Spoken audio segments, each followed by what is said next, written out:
আসসালামু আলাইকুম। আশা করি সবাই ভালো আছেন। নতুন আরেকটা ভিডিও নিয়ে সামনে আসলাম। আজকে কেলাঙ্গে ঘোরার জন্য আসছি। আজকে রবিবার। এদের সব এটি হলো বাংলা দোকান, বাংলা মার্কেট।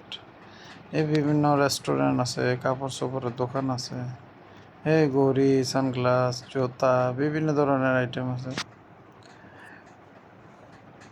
তো আশা করি আপনার ভিডিওটা ভালো লাগবে।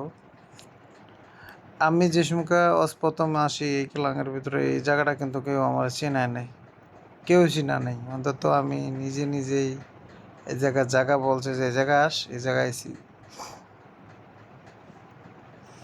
এটা হলো আপনার কোন জায়গাটা আছে এখন, এই যে আপনার এটা হলো একটা বাস স্টপে যাবো, বাস স্টপের সামনে যাবো আপনার, যে আপনার বিশেষ করে দেখা গেছে যে এই দোকানগুলো অনেক আগে থেকে আছে, কয়বার ভাঙ্গা দিছে, আবার আবার ইয়া করে।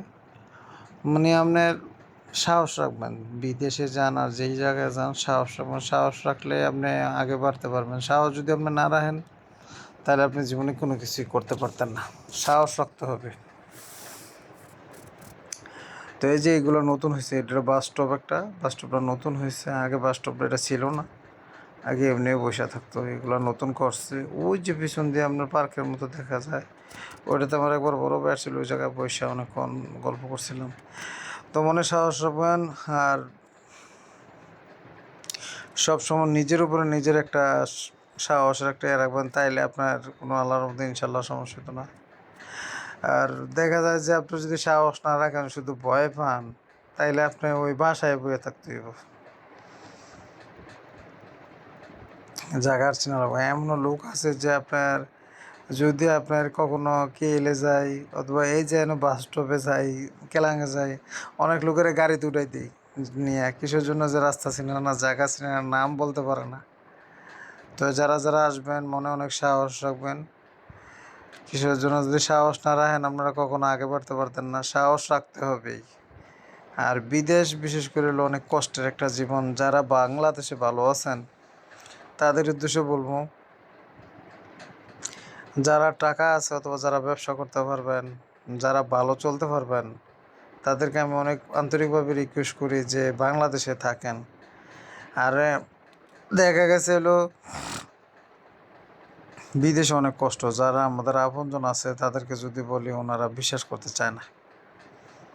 বিশ্বাস করতে চান সকালবেলা যে আপনার ঘুম থেকে ওইটা গেলে মানে এত খারাপ লাগে, এত খারাপ লাগে, ভাষায় প্রকাশ করা যাবে না।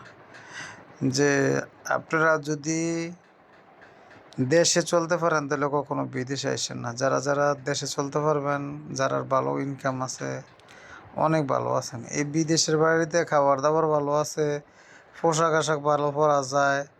কষ্ট, প্রচুর কষ্ট, অনেক কষ্ট, অনেক কষ্টের কোনো শেষ নাই। যদি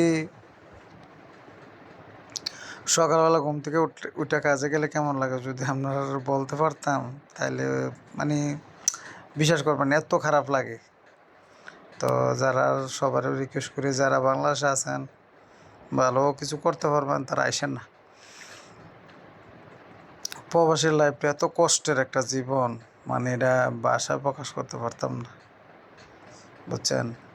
যে সংখ্যা আসছি মালয়েশিয়া, এই সংখ্যা হিসাবে ধরতে গেলে যে বেশি মোষ ওড়ে নাই। মোষ উঠতে হালকা পাতলা উঠছিল মোষ। তো ওই সময় আসছি, আর এখনও কিন্তু যাইনি। আজকে কত বছর হয়েছে। বিদেশের ভিতরে বেশি আমার সময় কাটাই দিয়েছি অন্তত বাংলাদেশের থেকে। তো কিসের জন্য? যারা প্রবাসী তারা হলো আপনার শেষ হয় না, কয় যে ওইটা এই একটা ঝামেলা লাগিয়ে দেয়। তো সবার জন্য দোয়া করবেন। আর আমরা প্রবাসীর জন্য দোয়া করবেন, যারা বাংলাদেশ থেকে ভিডিওটা দেখবেন। আমরা সকল দেশে যারা যে দেশে আমার প্রবাসী ভাইয়েরা আছে সবার জন্য দোয়া করবেন। আমি নিজে একজন প্রবাসী। বিশেষ করে প্রবাসীদের মনের কষ্ট কেউই বোঝে না, কেউই জানে না। নিজের মা, সন্তান, ভাই কেউই বুঝতে পারে না।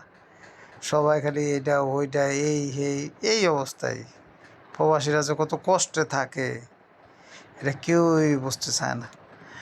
তাই আমার ভিডিওটা যদি ভালো লাগে সবাই শেয়ার করবেন, লাইক করেন, কমেন্ট করেন। তো ভালো থাকেন।